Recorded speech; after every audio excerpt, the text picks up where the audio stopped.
मुख्यमंत्री नायब सैनी सोमवार को पानीपत दौरे पर रहे, जहां उन्होंने समालखा के पट्टी कल्याण स्थित सेवा साधना केंद्र में बनाए गए ऋषिकुलम वेलनेस सेंटर का उद्घाटन किया और हवन यज्ञ कार्यक्रम में भी शामिल हुए। जिसके बाद उन्होंने मीडिया से भी बात की और ऋषिकुलम वेलनेस सेंटर के उद्देश्यों का जिक्र करने के साथ ही इससे होने वाले लाभ का भी जिक्र किया। इस केंद्र के माध्यम से हमारे यहाँ के किसान भाइयों को जो ऑर्गेनिक खेती करने के लिए, प्राकृतिक खेती करने के लिए, उसके लिए भी बताया जाता है। हमारे ऐसे युवा जिनको यहाँ से स्किल दे करके, एडवांस टेक्निक की स्किल दे करके उनको स्किल किया जाता है और वो आगे बढ़ें, इस प्रकार का स्किल वो यहाँ दिया जाता है।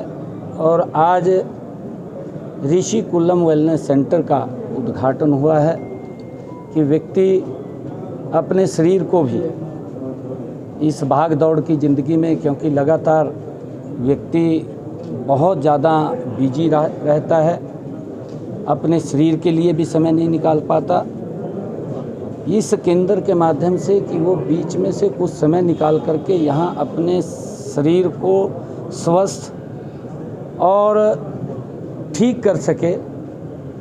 हमारा शरीर स्वस्थ होगा, ठीक होगा तो हम विकास की गति को और तेज कर पाएंगे। जो आदरणीय प्रधानमंत्री जी का सपना है कि 2047 तक विकसित राष्ट्र बनाना है, तो इस विकसित राष्ट्र के अंदर हमारा जो शरीर स्वस्थ रहेगा, ये ऋषिकुलम वेलनेस सेंटर महत्वपूर्ण भूमिका उसमें अदा करेगा। इस दौरान उन्होंने हरियाणा से पकड़े गए जासूसों पर भी अपना बयान दिया और कहा कि पुलिस ऐसे लोगों के खिलाफ कार्रवाई कर रही है। जो भी इस तरह के गतिविधि में शामिल होंगे उन्हें छोड़ा नहीं जाएगा। देखिए, जो इस प्रकार के हमारे सामने कोई विषय आते हैं उनके खिलाफ हमारी पुलिस कार्रवाई कर रही है और जो पकड़े गए हैं कि हमारे ही यहाँ देश में रह करके अपने एक ऐसे पड़ोसी देश, क्योंकि भारत की संस्कृति में, हमारे संस्कारों में हमारे ऋषियों ने, संतों ने, हमारे गुरुओं ने हमें ये शिक्षा दी है कि हम अपने आप को भी और दूसरे को भी हम स्वस्थ और ठीक रखें, ये हमारे संस्कारों में है।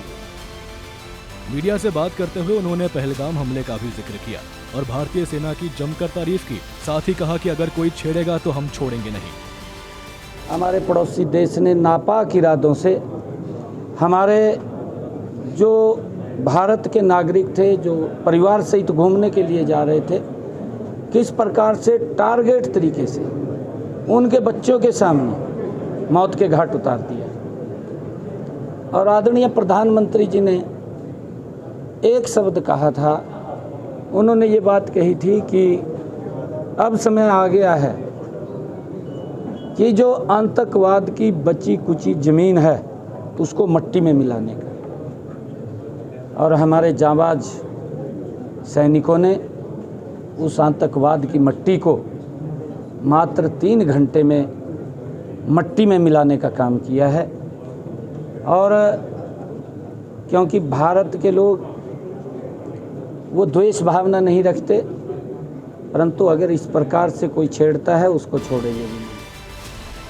गौरतलब है कि पहलगाम हमले के बाद भारतीय जवानों ने सिंदूर ऑपरेशन के जरिए पाकिस्तान को मुंह तोड़ जवाब दिया, जिससे वो घुटनों के बल बैठ गया और खुद ही सीज फायर की पहल की। हालांकि भारतीय सेना ने पाकिस्तान को ये साफ संदेश दे दिया कि अगर वे इस तरह की दोबारा हरकत करते हैं तो भारतीय सेना उन्हें जवाब देने के लिए हमेशा तत्पर है। सूर्य समाचार के लिए पानीपत से सुमित भारद्वाज की रिपोर्ट।